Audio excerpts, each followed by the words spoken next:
Hello everyone, welcome to our polity session. இன்னைக்கு பத்தி நம்ம வைஸ் பிரசிடென்ட் அப்படிங்கிற டாபிக் பார்க்க போறோம். சரிங்களா? வைஸ் பிரசிடென்ட் துணை குடியரசுத் தலைவர். சரிங்களா? சரி, யார் இந்த துணை குடியரசுத் தலைவர்? இந்தியாவில் ஒரு பர்சனை வைஸ் பிரசிடென்ட்டா எப்படி எலெக்ட் பண்றாங்க? The second highest office in India. இந்தியாவில் வந்து பார்த்தீங்கன்னாக்க அதிகார வரம்பில் இரண்டாம் இடத்தில் இருக்கக்கூடிய நபர் தான் வைஸ் பிரசிடென்ட் ஆஃப் இந்தியா. அப்போ முதலிடத்தில் யார் பாருங்க? The president of India. ஓகேவா? ஹையஸ்ட் ஆஃபீஸ் அப்படிங்கிறதுல ஃபர்ஸ்ட் பர்சன் பார்த்தீங்கன்னா பிரசிடென்ட், இரண்டாவது பர்சன் பார்த்தீங்கன்னாக்க வைஸ் பிரசிடென்ட். பகுதி 5 கீழே வருவார் இவர். ஓகேவா? பார்ட் நம்பர் 5 கீழே வரக்கூடிய நபர் தான் வைஸ் பிரசிடென்ட். எக்ஸிகூட்டிவ் கவுன்சில் வந்து பார்த்தீங்கன்னா பல்வேறு நபர்கள் வருவாங்க. The president of India, the vice president of India, prime minister, அதே போல் பார்த்தீங்கன்னா council of ministers, attorney general for India. இவர்கள் அனைவருமே எக்ஸிகூட்டிவ் கவுன்சில் வரக்கூடிய நபர்கள். ஓகேவா?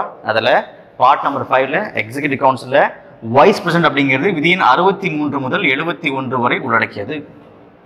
Articles from 63 to 71. ஓகேவா? ஸோ அடுத்து பாருங்க, he is not directly elected by people. இந்தியாவில் துணை குடியரசுத் தலைவர் அப்படிங்கிற பார்த்தீங்கன்னா மக்களால் நேரடியாக தேர்வு செய்யப்படாத ஒரு நபர். ஓகேவா? சரி, இவர் இந்தியாவில் எப்படி எலெக்ட் பண்ணுறாங்க பாருங்க. அவருடைய எலெக்ஷன் ப்ராசஸ். இந்தியாவில் வைஸ் பிரசிடென்ட் அப்படிங்கிற நபரை எப்படி எலெக்ட் பண்ணான்னு பார்ப்போம். ஓகேவா? 1961 வரை பார்த்தீங்கன்னா இந்தியாவில் வைஸ் பிரசிடென்ட் அப்படிங்கிற ஒரு நபரை joint sitting of the parliament மூலமா தான் தேர்வு பண்ணுறாங்க. Joint sitting of the parliament, பாராளுமன்றத்தில் கூட்டம் மூலமா தான் என்ன பண்ணுறாங்க. 1961 வரை ஒரு வைஸ் பிரசிடென்ட்டை எலெக்ட் பண்ணி வந்தாங்க. Joint sitting means Lok Sabha as well as Rajya Sabha. So Lok Sabha மற்றும் ராஜ்யசபா ரெண்டுமே சேர்ந்து தான் இந்த வைஸ் பிரசிடென்ட் அப்படிங்கிற நபரை எலெக்ட் பண்ணி வந்தாங்க. எது வரைக்கும்? 1961 வரைக்கும்.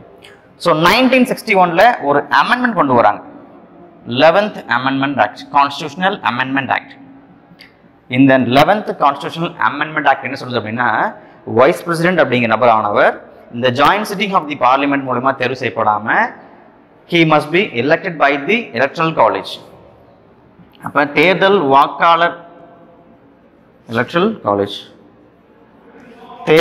வாக்காளர் குழும மூலமாக மட்டும்தான் தேர்வு செய்யப்பட வேண்டும் என்று 1961 வரக்கூடிய 11th Constitutional Amendment ப்ரொவைட் பண்றாங்க. சரி, அது என்ன? Electoral college. நான் பார்த்துருப்போம் இல்லைங்களா? எலக்ட்ரல் காலேஜ் அப்படிங்கிறது பிரசிடென்ட்டுக்கான எலக்ட்ரல் காலேஜ், அதே போல வைஸ் பிரசிடென்ட்டுக்கான எலக்ட்ரல் காலேஜ் இரண்டு இருக்குது. ஓகேவா? ரெண்டா பிரிக்கிறாங்க. ஒன்று பிரசிடென்ட்டுக்கான electoral college as well as vice பிரசிடென்ட்டுக்கான எலக்ட்ரல் காலேஜ். இந்த பிரசிடென்ட்டுக்கான எலக்ட்ரல் காலேஜ் அப்படிங்கிறது லோக்சபா, ராஜ்யசபா இதனுடைய எலெக்டட் மெம்பர்ஸை உள்ளடக்கியது. எலெக்டட் மெம்பர்ஸ், தேர்வு செய்யப்பட்ட உறுப்பினர்களை உள்ளடக்கியது. அது என்ன எலெக்டட் மெம்பர்ஸ்? எலெக்டட் மெம்பர்ஸ் அப்படிங்கிறது 543 பேர் மக்களால் தேர்வு செய்யப்படக்கூடிய எம்பிக்கள். It excludes Anglo Indians. ஓகேவா? ஸோ அடுத்து பாருங்க, ராஜ்யசபா 233 பேர் பிளஸ் ஒரு 12 பேர். அப்ப மாநிலங்களால் தேர்ந்தெடுக்கப்படக்கூடிய 233 பேரை கொண்டதுதான் ராஜ்யசபா எலெக்டட் மெம்பர்ஸ். அப்ப 543 பிளஸ் 233 பிளஸ் சட்டமன்றங்களை கொண்ட அனைத்து சட்டப்பேரவை உறுப்பினர்கள். சரிங்களா? புதுச்சேரியில் இருக்கக்கூடிய சட்டமன்ற உறுப்பினர்கள், டெல்லியில் உள்ள சட்டமன்ற உறுப்பினர்கள், இன்கேஸ் ஜம்மு அண்ட் காஷ்மீரில் எலெக்ஷன் கொண்டு வந்து அங்கே மக்களை தேர்ந்துட்டாங்க அப்படின்னா அங்கே இருக்கக்கூடிய எம்எல்ஏக்கள், அப்படி ஒட்டுமொத்தமான எம்எல்ஏக்கள் இந்தியா முழுமைக்குமே இவற்றை உள்ளடக்கியது தான் பிரசிடென்ட்டுக்கான எலக்ட்ரல் காலேஜ், விச் மீன்ஸ் குடியரசுத் தலைவருக்கான தேர்தல் வாக்காளர் குழுமம். ஓகேவா? பாருங்க, எண்ணிக்கை பாருங்க, 543 பேர் மக்களால் தேர்வு செய்யப்பட்ட எம்பிக்களையும் மாநிலங்களால் தேர்வு செய்யப்பட்ட 233 எம்பிக்களையும், அதே போல டெல்லி, புதுச்சேரி, ஜம்மு அண்ட் காஷ்மீர், அதே போல எல்லா ஸ்டேட்டில் இருக்கக்கூடிய எம்எல்ஏக்களையும் உள்ளடக்கியது தான் பிரசிடென்ட்டுக்கான எலக்ட்ரல் காலேஜ் அப்படிங்கிறது. ஆனால் இதுவே வைஸ் பிரசிடென்ட்டுக்கான எலக்ட்ரல் காலேஜ் அப்படிங்கிறது மிகப்பெரிய அளவில் ஒரு மாற்றம் இருக்குது. என்ன அப்படின்னா, Lok Sabha as well as Rajya Sabha இதுல மட்டும் தான் மெம்பர்ஸ் இருப்பாங்க. லோக்சபா மற்றும் ராஜ்யசபா இருக்கக்கூடிய மெம்பர்ஸ் மட்டும் தான் இருப்பாங்க. எம்எல்ஏக்கள் எதுவும் இருக்க மாட்டாங்க. ஸோ அதே போல லோக்சபா இருக்கக்கூடிய போத் எலெக்டட் அண்ட் நாமினேட்டட் 543 பேர் மக்களால் தேர்வு செய்யப்பட்ட எம்பிக்களையும் plus nominated person nominated which means Anglo Indians. So 2019 வரைக்கும் பார்த்தீங்கன்னா இருவரை ஆங்கிலோ இந்தியராக லோக்சபாவிற்கு நியமிப்பார் பிரசிடென்ட். இந்த நபர்களையும் உள்ளடக்கியது. பிளஸ் ராஜ்யசபாக்கு வாங்க. ராஜ்யசபால 233 பேர் பை ஸ்டேட் எம்எல்ஏக்களால் தேர்வு செய்யப்படுறாங்க. அப்போ ராஜ்யசபாக்கு பார்த்தீங்கன்னா 233 பேர் ஒவ்வொரு ஸ்டேட்டாலையும் அனுப்பப்படுறாங்க. அவர்கள் பிளஸ் நாமினேட்டட் பர்சன் பிரசிடென்டால் 12 பேர் கலை, இலக்கியம், அறிவியல் துறைகள், சமூக அறிவியல் போன்ற துறைகள் என்ன பண்றாங்க, எலெக்ட் பண்றாங்க. அப்படிப்பட்ட நபர்களையும் உள்ளடக்கியது. ஸோ 245 ராஜ்யசபால பிளஸ் வந்து பார்த்தீங்கன்னா 543 பிளஸ் 2 லோக்சபால உள்ளடக்கியது தான் வைஸ் பிரசிடென்ட்டுக்கான எலக்ட்ரல் காலேஜ். ஓகேவா? சரிங்க சார், இந்த எலக்ட்ரல் காலேஜில் இருக்கக்கூடிய மெம்பர்ஸ் மட்டும் தான் வாக்களிக்கணுமா அப்படின்னா எஸ். வைஸ் பிரசிடென்ட் எலெக்ஷன்ல யாரெல்லாம் எலக்ட்ரல் காலேஜ் மெம்பராக இருக்கிறாங்களோ அவர்கள் மட்டும் தான் வாக்களிக்க முடியும். குறிப்பா பிரசிடென்ட்டுக்கான எலக்ட்ரல் காலேஜ் அப்படிங்கிறது 543 தேர்ந்தெடுக்கப்பட்ட எம்பிக்களையும், அதே போல ராஜ்யசபாவில் இருக்கக்கூடிய 233 எம்பிக்களையும், அதே போல நாட்டில் உள்ள அனைத்து சட்டமன்றங்களை கொண்ட யூனியன் பிரதேசம் அல்லது ஸ்டேட்ஸ் இருக்கக்கூடிய எம்எல்ஏக்களையும் கொண்டது. ஆனால் இதுவே துணை குடியரசுத் தலைவர் வைஸ் பிரசிடென்ட் அப்படிங்கிற கேட்டகரி வந்தீங்கன்னா இவருக்கான தேர்தல் வாக்காளர் குழுமம் என்பது மாறுபட்டிருக்கும். எப்படி அப்படின்னா லோக்சபா மற்றும் ராஜ்யசபாவில் இருக்கக்கூடிய தேர்ந்தெடுக்கப்பட்ட மற்றும் நியமிக்கப்பட்ட உறுப்பினர்களை கொண்டது 543 பேர் பிளஸ் ஒரு 2 ஆங்கிலோ இந்தியன்ஸ். அதே போல ராஜ்யசபாவில் இருக்கக்கூடிய 233 பேர் மற்றும் 12 நியமனம் செய்யப்பட்ட நபர்கள், இவர்களை உள்ளடக்கியது தான் வைஸ் பிரசிடென்ட்டுக்கான தேர்தல் வாக்காளர் குழுமம் என்பது. ஓகேவா? ஸோ நம்ம பார்த்தோம் இல்லையா, லோக்சபா மற்றும் ராஜ்யசபாவிற்கு தேர்வு செய்யப்பட்ட மற்றும் நியமனம் செய்யப்பட்ட உறுப்பினர்களை கொண்டது தான் இந்த எலக்ட்ரல் காலேஜ் அப்படிங்கிறது. Both elected and nominated. ஓகேவா? அப்ப துணை குடியரசுத் தலைவர் தேர்தலில் தேர்தல் வாக்காளர் குழுமம் தான் அவரை எலெக்ட் பண்றாங்க. ஓகேவா? சரி, process of election. Process of election அவரை எவ்வாறு தேர்வு செய்யறாங்க? பை இன்டைரக்ட் எலெக்ஷன், மறைமுக தேர்தல் மூலமாக தேர்வு செய்யறாங்க. மறைமுக தேர்தல் மூலமாகத்தான் இந்தியாவில் ஒரு வைஸ் பிரசிடென்ட்டை எலெக்ட் பண்றாங்க. அதே போல சிங்கிள் டிரான்ஸ்ஃபரபிள் voting சிஸ்டம்.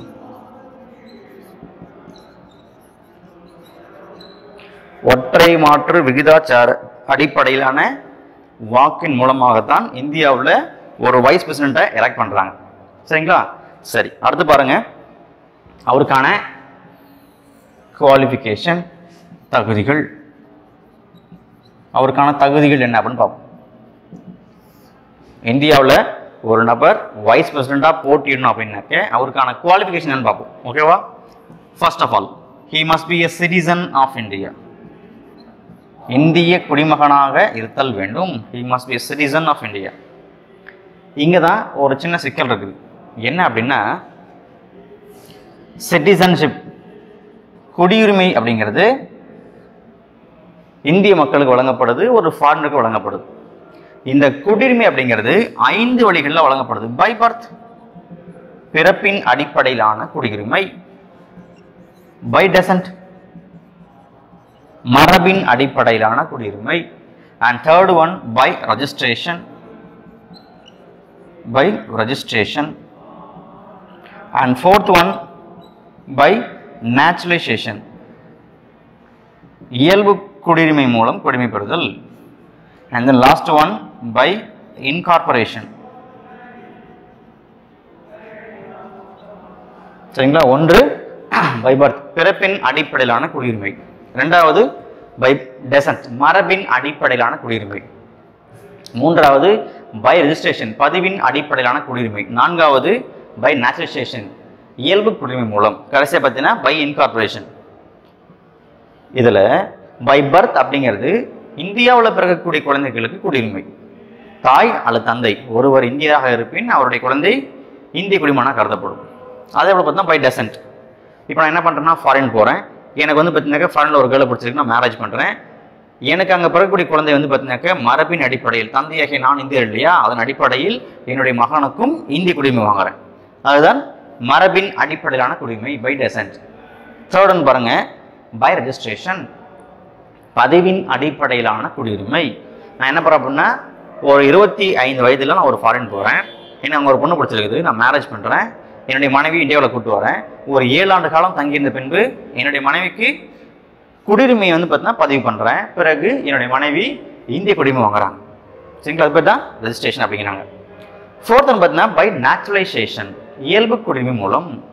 இந்தியாவோடு இரத்த உறவு இல்லாத ஒரு ஃபாரின் சிட்டிசன் இந்தியாவில் தங்கியிருந்து ஒரு 12 ஆண்டு காலம் தங்கியிருந்து ஒரு குடியுரிமை வாங்கினால் அது பேர் naturalisation. And last one by incorporation. இனி வரும் காலங்களில் இந்தியா வெளிநாட்டினுடைய பகுதியில் கைப்பற்றான்னு வச்சுக்கலாமே. இப்போ ஃபார் எக்ஸாம்பிள் சீனானுடைய ஒரு பகுதி கைப்பற்றுறாங்க அல்லது பாகிஸ்தான் ஒரு பகுதி கைப்பற்றுறாங்க. இந்திய அரசாங்கம் எந்த பகுதிகளெல்லாம் கைப்பற்றுறாங்களோ அந்த பகுதி மக்களையும் இந்திய குடிமக்களை என்ன பண்ணலாம், அங்கீகரிக்கலாம். அப்ப இந்த 5 வழிகளில் குடியுரிமை பெற்ற எந்த ஒரு நபரும் இந்தியன் சிட்டிசன் அப்படின்னு எடுத்துக்கொள்ளப்படும். ஓகேவா? சிட்டிசன் ஆஃப் இந்தியா அப்படிங்கிறதுக்கான மீனிங் இந்த 5 வழிகளில் ஏதேனும் ஒரு வழியில் நீங்கள் குடியுரிமை பெற்றிருந்தால் போதுமானது, தகுதி உடைய நபர். பட் முக்கியமான விஷயம் கவனிங்க, அரசாங்கமானது நம்மளுடைய கான்ஸ்டிடியூஷன்ல எந்த ஒரு இடத்துலையுமே பை பர்த் மூலமா குடியுரிமை பெற்ற நபர்கள் தான் இந்தியாவுடைய தலைமை பண்பை வகிக்க முடியும், ஹெட் ஆஃப் த ஸ்டேட் அப்படிங்கிறத வகிக்க முடியும்னு ரூல் எங்கேயுமே மென்ஷன் பண்ண கிடையாது. There is no provision. ஓகேவா?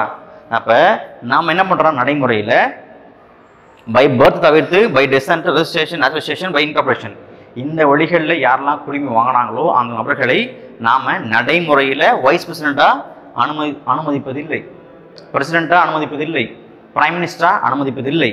ஆனால் நம்முடைய கான்ஸ்டிடியூஷன்ல இவங்களை பேன் பண்ணுங்கன்னு எங்கேயும் சொல்ல கிடையாது. ஓகேவா? கிளியரா? தென் அடுத்து பாருங்க qualification number 3. qualification number 2.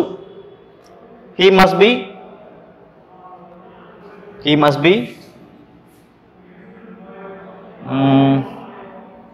completed. He must be completed or he should have completed age 35. 35 வயது பூர்த்தி அடைந்த நபராக இருத்தல் வேண்டும். சரிங்களா? அவர் என்ன பண்ண அப்படின்னா குறைந்தபட்ச வயது 35 வயது. 35 வயதுக்குள்ள நீங்க இருக்கிறீங்க அப்படின்னா உங்களால் தேர்தலில் போட்டியிட முடியாது. ஓகேவா? அப்ப 35 வயது கட்டாயம் பூர்த்தி அடைந்திருக்க வேண்டும்.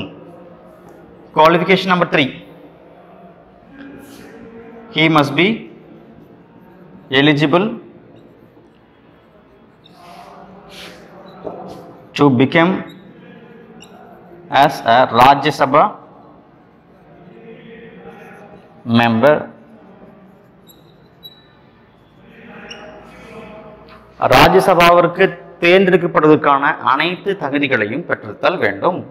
ஓகேவா? இன்கேஸ் நீங்க பிரசிடென்ட் போடுறீங்க அப்படின்னாக்க லோக்சபாவிற்கு தேர்வு செய்யப்படுவதற்கான தகுதிகளை பெற்றிருத்தல் வேண்டும்.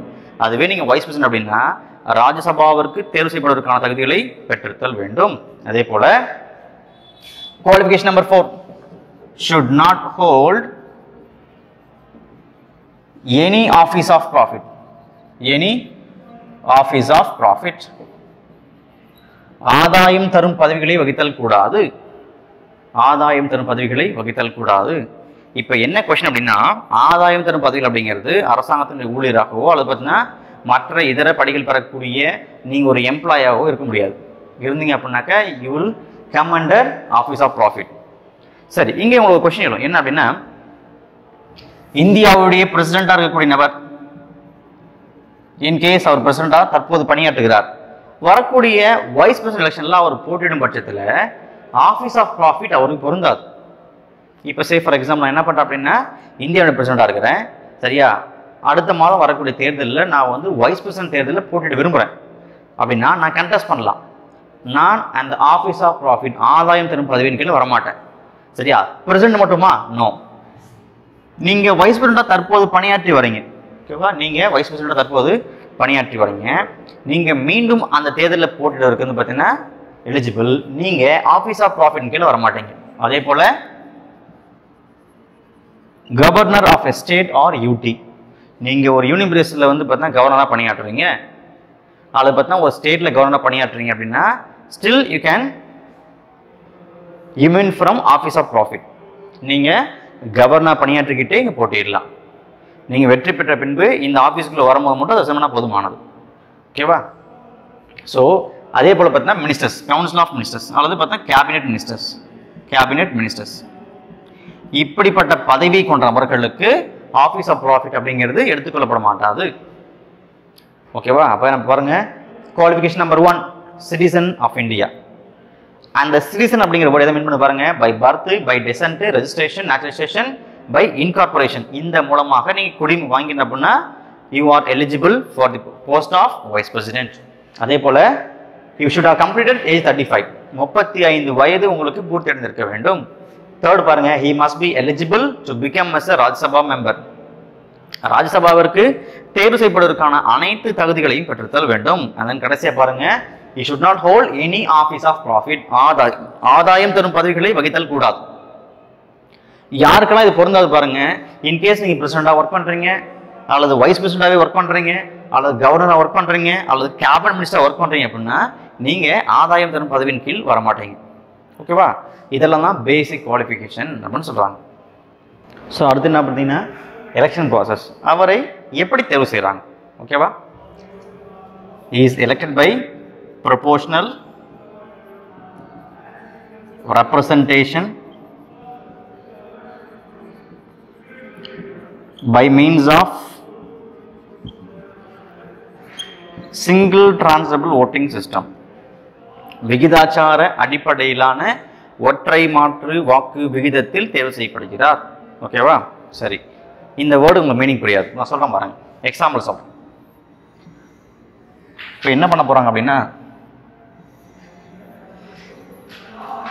A B C D. இப்போ ஏபிசிடி அப்படின்னு சொல்லிட்டு ஒரு 4 கண்டஸ்டன்ட் போட்டிட போறாங்க. வைஸ் பிரசிடென்ட் அப்படிங்கிற எலெக்ஷன்ல ஏ போட்டிட போறாரு, பி போட்டிட போறாரு, சியும் போட்டிடுவாரு, கடைசியா டியும் போட்டிடுவார். இப்போ 543 + 2 233 + 12 பேர் தான் வாக்களிக்க தகுதி உடைய நபர்கள். சரியா? இப்போ சே ஃபார் எக்ஸாம்பிள், நான் வந்து பார்த்தீங்கன்னாக்க வெள்ளூர் இருக்கக்கூடிய ஒரு எம்பி. ஓகேவா? எனக்கான மதிப்பு பார்த்தீங்கன்னாக்க நமக்கு வந்து எலக்ட்ரல் காலேஜில் என்ன கொடுத்தாங்களோ, பிரசிடென்ட்டுக்கு என்ன கொடுத்தாங்களோ அந்த சேம் தான். 708 மதிப்பெண்கள் நான் பதிவு பண்ணால் அவருக்கு வந்துடும். நான் என்ன பண்ண போகிறேன் அப்படின்னா இந்த எலெக்ஷனில் நான் வாக்களிக்க போகிறேன். ஓகேவா? வாக்களிக்கும் பொழுது நான் ஏக்கோ பிக்கோ சிக்கோ டிக்கோ மட்டும் கிளிக் பண்ணாமல் நான் ப்ரிஃபரன்ஸ் கொடுக்குறேன். எனக்கு வந்து பார்த்தீங்கன்னா சி அப்படிங்கிற கேரக்டர் பிடிச்சிருக்குது. ஸோ ப்ரிஃபரன்ஸ் 1 கொடுக்குறேன். அடுத்து D2, A3, B4. ஓகேவா? அதே போல இன்னொரு எம்பி வரார். அவர் என்ன பண்றாரு அப்படின்னாக்க ப்ரிஃபரன்ஸ் 1 2 3 4 கொடுக்குறார். இன்னொரு எம்பி வரார், அவரு 4 3 2 1 கொடுக்குறார். இன்னொரு எம்பி வரார், அவரு என்னை போலவே 1 2 3 4 தரார். ஓகேவா? அப்ப 543 + 2 233 + 12 கிட்டத்தட்ட 776 + ஒரு 14 790 பேரில் வாக்களிப்பாங்க.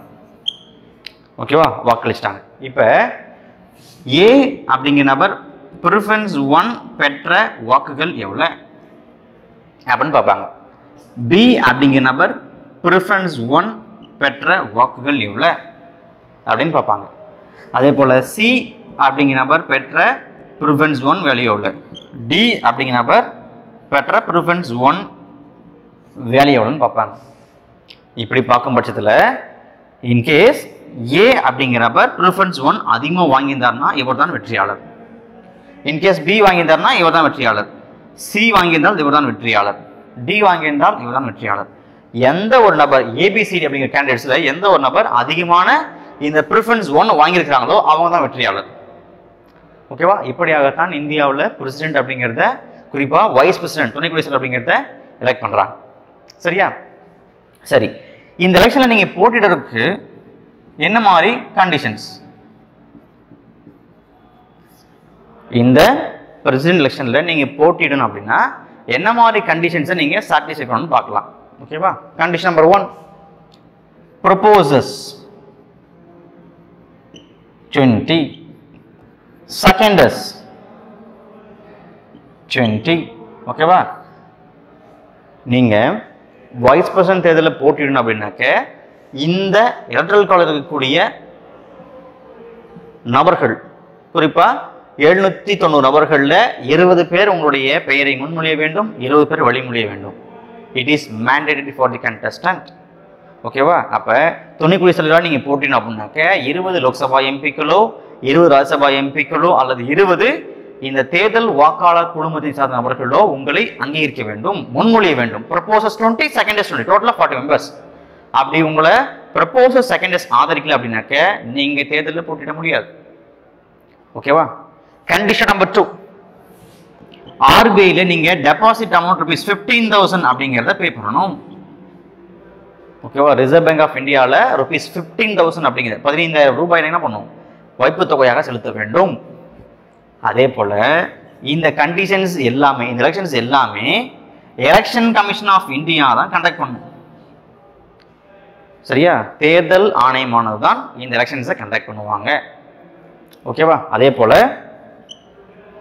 இந்த ப்ராசஸில் 1952ஆம் ஆண்டு பிரசிடென்ஷியல் எலெக்ஷன் தேர்தல் சட்டம், குடியரசுத் தலைவர் மற்றும் துணை குடியரசுத் தலைவர் தேர்தல் சட்டம் அப்படிங்கிற சட்டம் மூலமா தான் இந்த கண்டிஷன்ஸு, இந்த ப்ராசஸ்ஸு, இந்த குவாலிஃபிகேஷன்ஸ் எல்லாமே மென்ஷன் பண்ணுறாங்க.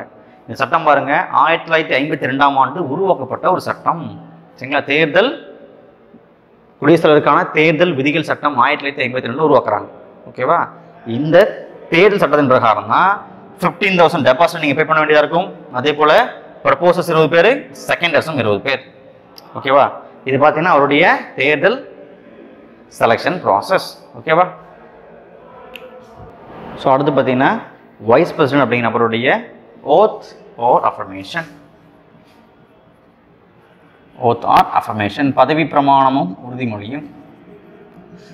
Oath or affirmation of the vice president.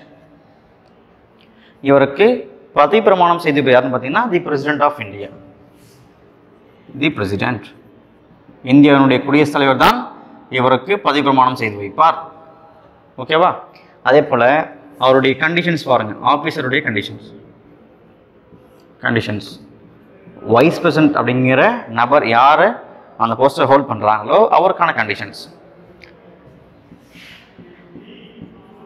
He should not hold any office of profit. ஆதாயம் தரும் பதவிகளை வகித்தல் கூடாது. இப்போ சே ஃபார் எக்ஸாம்பிள், நான் வந்து இந்தியாவினுடைய வைஸ் பிரசிடென்ட் எலெக்ட் ஆகிட்டேன் அப்படின்னா நான் ஏதேனும் ஒரு ஆதாயம் தரும் பதவிகளை மீண்டும் ஹோல்ட் பண்ணக்கூடாது, வகிக்கக்கூடாதுன்னு சொல்கிறாங்க. அப்படி வகித்தால் என்னுடைய பதவி பறிபோயிடும்னு சொல்கிறாங்க. தென் he is not a member of Rajya Sabha or Lok Sabha. பாராளுமன்றத்தின் இரு அவைகளிலுமே இவர் உறுப்பினர் கூட சொல்றாங்க.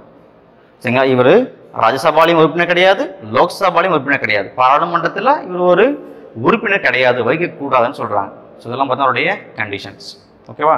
அடுத்து பார்த்தீங்கன்னா அவருடைய டேர்ம் ஆஃப் ஆஃபீஸ், அவருடைய பதவிக்காலம். நடைமுறையில் பார்த்தீங்கன்னா 5 ஆண்டு காலம்.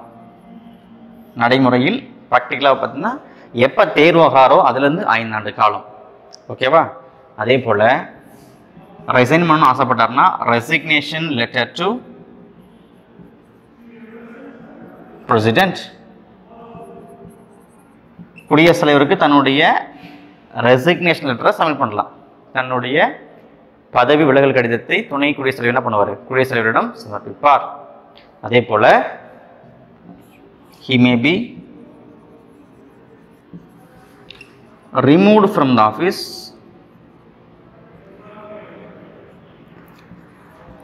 office before the expiration of the tenure.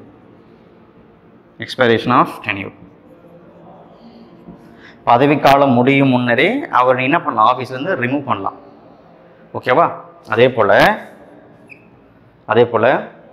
the grounds of removal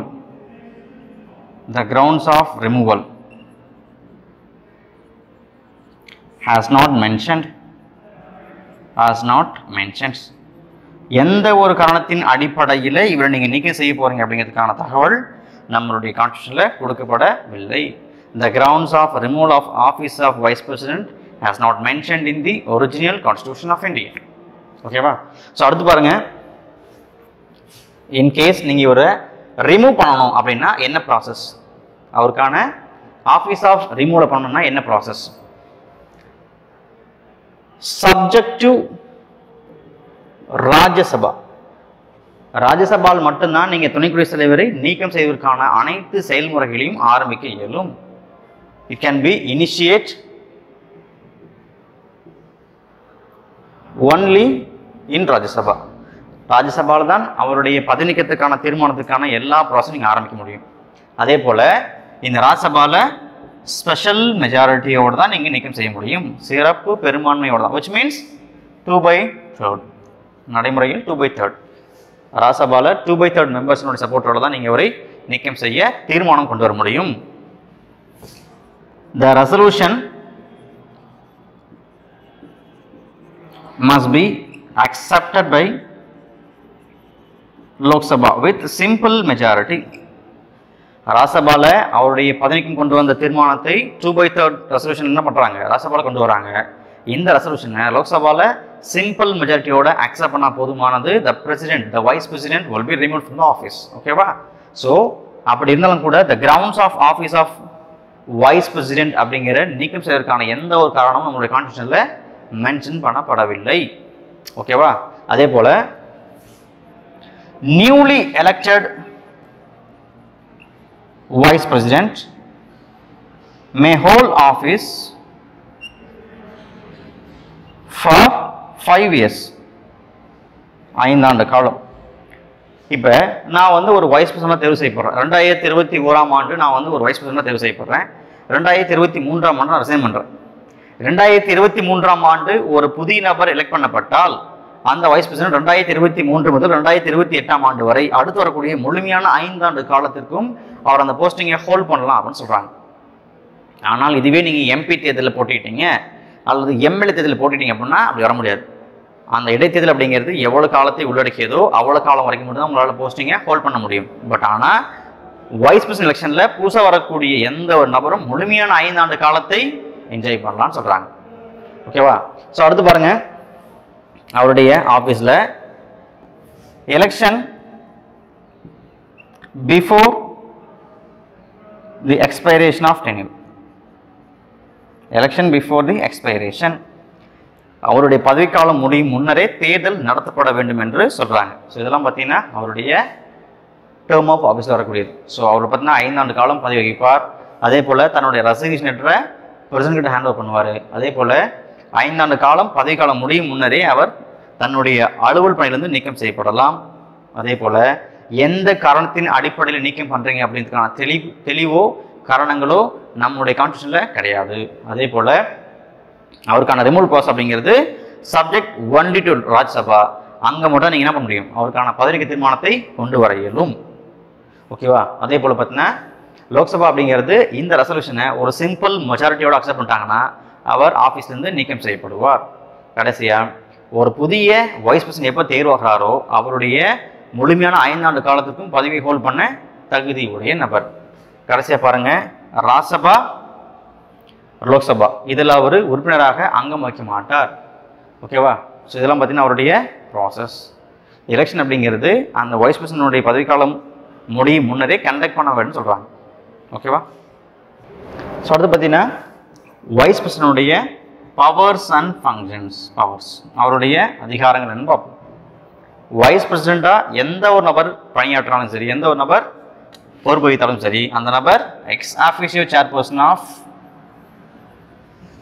Rajya Sabha, chairperson of Rajya Sabha, ராஜ்யசபாவின் அவைத்தலைவர் அவர் தான். பதவி வழியே ராஜ்யசபாவின் அவைத்தலைவர் யாருன்னு கேட்டீங்கன்னா வைஸ் பிரசிடென்ட். அதே போல இவர் லோக்சபா ஸ்பீக்கர், அவருக்கு இணையான அதிகாரத்தை பெறுவார், ஈக்குவல் பவர். ராஜ்யசபாவோட சேர்பர்சன் யார் அப்படின்னு கேட்டீங்கன்னா லோக்சபாவோட சேர்பர்சனுக்கு ஈவனான அதிகாரம் பெற்ற ஒரு நபர். ஓகேவா? அதே போல பார்த்தீங்கன்னா ஆர்டிகல் 97 பிரகாரம், விதி எண் 97 பிரகாரம் ராஜ்யசபாவின் சேர்பர்சன் அப்படிங்கிறதால மட்டும்தான் அவருக்கு சேலரி அண்ட் அலோவன்சஸ் பெறுவார். ராஜ்யசபாவின் தலைவர் என்ற காரணத்தினால் மட்டும்தான் அவர் என்ன பண்றார், சம்பளம் மற்றும் படிகளை பெறுகிறார். 1951 பிரசிடென்ஷியல் சேலரி ஆக்ட், குடியரசுத் தலைவர் மற்றும் துணை குடியரசுத் தலைவர் தேர்தல், துணை குடியரசுத் தலைவர் மற்றும் குடியரசுத் தலைவருடைய சம்பளம் மற்றும் படிகள் சட்டமானது 1951 கொண்டு வராங்க. இதன்படி ஒவ்வொரு மாதமும் 4 லட்சம் ரூபாயை சம்பளமாக பெறுகிறார். இன்கேஸ் அவர் ரிட்டையர்மெண்ட் வாங்கிட்டார் அப்படின்னா 50%, அவருடைய சேலரியில் பார்த்தா 50% பென்ஷனாக பெறுகிறார். பென்ஷன், அவருடைய pension around 2 lakhs per month, அவருடைய சேலரி 4 lakhs per month. ஆனால் விதியின் 97 அடிப்படையில் ராஜ்யசபாவின் சேர்பர்சன் என்ற முறையில் மட்டும்தான் ஊதியம் பெறுகிறார். வைஸ் பிரசிடென்ட் என்ற பதவிக்கு அவருக்கு ஊதியம் வழங்கப்படுவதில்லை. இந்த ஊதியங்களை நிர்ணயிப்பதுனா பார்லிமெண்ட், பாராளுமன்றம் தான் இவருடைய சம்பளம் மற்றும் படிகளை தீர்மானிக்கும். அதே போல salary and allowances from consolidated fund of India, consolidated fund of India, அவருடைய சம்பளம் மற்றும் படிகளானது இந்திய தொகுப்பு நிதியிலிருந்து வழங்கப்படுகிறது. ஓகேவா? அது மட்டும் இல்லாம in case of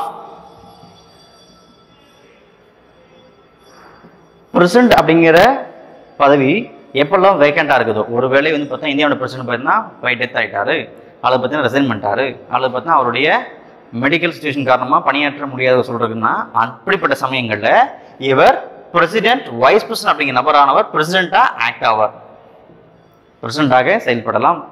vice president shall act as a president under some circumstances. ஓகேவா? அப்படிப்பட்ட காலத்தில் salary and allowances, salary and allowances, பிரசிடென்ட்டுக்கு என்ன சேலரியோ, பிரசிடென்ட்டுக்கு என்ன சேலரியோ என்ன அலோவன்ஸஸோ அதை பெற தகுதி உடைய நபராக இருப்பார். சரியா? இப்போ இந்தியாவுடைய பிரசிடென்ட் அப்படிங்கிற நபர் ரிசைன் பண்ணிட்டார் அப்படின்னா ஒரு குறிப்பிட்ட காலத்திற்கு, which means maximum 6 months, maximum 6 months இந்தியாவுடைய பிரசிடென்ட் ரிசைன் பண்ணிட்டார் அப்படின்னாக்க ஒரு துணை குடியரசுத் தலைவர் குடியரசுத் தலைவராக உச்சபட்சமாக 6 மாத காலம் பணியாற்ற இயலும். அவ்வளோ மட்டும் தான் பண்ண முடியும், அதுக்கு மேலே பண்ண முடியாது. நம்மளுடைய கான்ஸ்டிடியூஷனல் ப்ரொவிஷன்ஸ் அவ்வளோதான் இருக்குது. அப்படி அந்த 6 மாத காலத்தில் பிரசிடென்ட்டுக்கான எல்லா ஊதியங்களையும் பெறுவார், படிகளையும் பெறுவார், அதிகாரங்களையும் பெறுவார். ஓகேவா?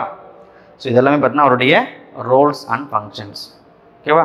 அடுத்து ராஜ்யசபாவுடைய சேர்பர்சன் இப்போ ஒரு சூழல் காரணமாக பிரசிடென்ட்டாக பதவிக்கிறார் அப்படின்னா ராஜ்யசபாவின் சேர்பர்சனாக ராஜ்யசபாவுடைய டெபுட்டி சேர்பர்சன் அவர் தான் இந்த பணிகளை கண்டக்ட் பண்ண இயலும். அவர் தான் வைஸ் பிரசிடென்ட்டாக ஆக்ட் ஆவார். வைஸ் பிரசிடென்ட் பிரசிடென்ட் அப்படிங்கிற பதவியை நிரப்ப போயிட்டார். இப்ப ராஜ்யசபாவின் பணிகளை, ராஜ்யசபாவுடைய செயல்பாடுகளை மேற்கொள்ள ராஜ்யசபாவினுடைய டெபுட்டி சேர்பர்சன் தான் இப்ப வைஸ் பிரசிடென்ட்டா ஆக்ட் ஆவார். ஓகேவா? ஸோ இதுதான் பார்த்தீங்கன்னா அவருடைய அதிகாரங்கள் மற்றும் பொறுப்புகள். ஓகேவா? ஸோ அடுத்து பார்த்தீங்கன்னா வைஸ் பிரசிடென்ட் அப்படிங்கிற நபருடைய ஆர்டிகல்ஸ் பார்ப்போம். 63 முதல் 71 வரை. So article number 63, there shall be a vice president for India. இந்தியாவிற்கு என்று ஒரு துணை குடியரசுத் தலைவர் இருத்தல் பற்றி குறிப்பிடுகிறது. ஓகேவா? he must be the second highest officer in the country. பதவி வழியே இந்தியாவில் 2ஆம் அங்கத்தை வகிப்பார் இந்த வைஸ் பிரசிடென்ட். ஸோ அடுத்து பார்த்தீங்கன்னா article 64, ex officio chairperson of Rajya Sabha. ராஜ்யசபாவின் பதவி வழி தலைவர் இவர் ஆவார். ஓகேவா? ஸோ அடுத்து பார்த்தீங்கன்னா 65. Vice president to act as president. துணை குடியரசுத் தலைவர் குடியரசுத் தலைவராக செயல்படுதல் பற்றி குறிப்பிடுகிறது. ஓகேவா? அடுத்து 66. Election of vice president. துணை குடியரசுத் தலைவர் தேர்தல் பற்றி குறிப்பிடுகிறது. தேர்தல் யார் கண்டக்ட் பண்ணுவா, கண்டஸ்ட் பண்ணுறதுக்கான குவாலிஃபிகேஷன் என்ன, தகுதிகள் என்ன அப்படிங்கிறத மென்ஷன் பண்ணுறாங்க. 67. Duration of vice president. அவருடைய பதவி காலத்தை பற்றி குறிப்பிடுகிறது. As well as removal. அவருடைய ரிமூவல் ப்ராசஸ் என்ன அப்படிங்கிறதையும் மென்ஷன் பண்ணுறாங்க. ஓகேவா? அடுத்து பார்த்தீங்கன்னா 68. Time of holding election. Time of holding election to fill the vacancy of the post vice president. துணை குடியரசுத் தலைவர் அப்படிங்கிற பதவியை காலியிடத்தை நிரப்ப தேர்தல் நடத்துவது பற்றி குறிப்பிடுகிறது. அந்த தேர்தல் அப்படிங்கிறது அவருடைய பதவிக்காலம் முடியும் முன்னரே நடத்தப்பட வேண்டும். Before the expiration of the tenure. Before the expiration of tenure குறிப்பிடுகிறது. அடுத்து 69. அவருடைய oath or affirmation. Oath or affirmation பதவி பிரமாணமும் உறுதிமொழியும் பற்றி குறிப்பிடுகிறது. அடுத்து விதி எண் 70. இந்த விதி எண் 70ல் discharge of functions of discharge of functions of president. குடியரசுத் தலைவரின் சில குறிப்பிட்ட காரணங்களில் சில குறிப்பிட்ட சர்க்கம்ஸ்டன்சஸில் துணை குடியரசுத் தலைவர் குடியரசுத் தலைவருடைய நிர்வாக செயல் அதிகாரங்களை கட்டுப்படுத்தல் மற்றும் செயல்படுத்தல் பற்றி குறிப்பிடுகிறது. அடுத்து 71. Election dispute. Election disputes. சரியா? கவனிங்க. குடியரசுத் தலைவர் சார்பாக ஒரு தேர்தல் பிரச்சனை வருது அப்படின்னா, அல்லது துணை குடியரசுத் தலைவர் சார்பாக ஒரு தேர்தல் பிரச்சனை வருது அப்படின்னா, இந்த தேர்தலை கண்டக்ட் பண்ணக்கூடிய அதிகாரம் பெற்றது எலெக்ஷன் கமிஷன் ஆஃப் இந்தியா. ஆனால் தேர்தல் பிரச்சனைகளை சரி செய்யக்கூடிய அதிகாரம் பெற்றது சுப்ரீம் கோர்ட் ஆஃப் இந்தியா. இந்தியாவின் உச்ச நீதிமன்றம் தான் பிரசிடென்ட்டுக்கான எலெக்ஷன் டிஸ்பியூட்ஸையோ வைஸ் பிரசிடென்ட்ஸுக்கான எலெக்ஷன் டிஸ்பியூட்டையோ சரி செய்யக்கூடிய அதிகாரம் பெற்ற அமைப்பு. ஓகேவா? ஸோ நம்மளுடைய வைஸ் பிரசிடென்ட் அப்படிங்கிற டாபிக் கீழே இவ்வளோ தான் இருக்குது. ஓகேவா? பகுதி 5ல் எக்ஸிக்யூட்டிவ் கவுன்சில் வரக்கூடிய 2வது நபர் தான் வைஸ் பிரசிடென்ட். ஒரு ஆர்டிகல் பார்த்தீங்கன்னா 63 to 71. ஓகேவா? ஸோ இது பார்த்தீங்கன்னா ஆர்டிகல் 63லேருந்து 71 வரை இருக்குது. அவருடைய ஓத் அண்ட் அஃபர்மேஷன் என்ன, அவருடைய கண்டிஷன் என்ன, எப்படி எலெக்ட் பண்ணுறாங்க, எலக்ட்ரல் காலேஜ்னா என்ன, சேலரி எவ்வளோ, அலோவன்சஸ் எவ்வளோ, ப்ரொபோசஸ் எவ்வளோ, செகண்டர்ஸ் எவ்வளோ, டெபாசிட் எவ்வளோ, அவருடைய ஆஃபீஸ் ஆஃப் ரிமூவல் எவ்வளோ, அவருடைய ரோல்ஸ் எவ்வளோ, ஃபங்க்ஷன்ஸ் எவ்வளோ அப்படிங்கிற ஒட்டுமொத்த தகவலும் இதுதான். ஓகேவா? So thank you so much.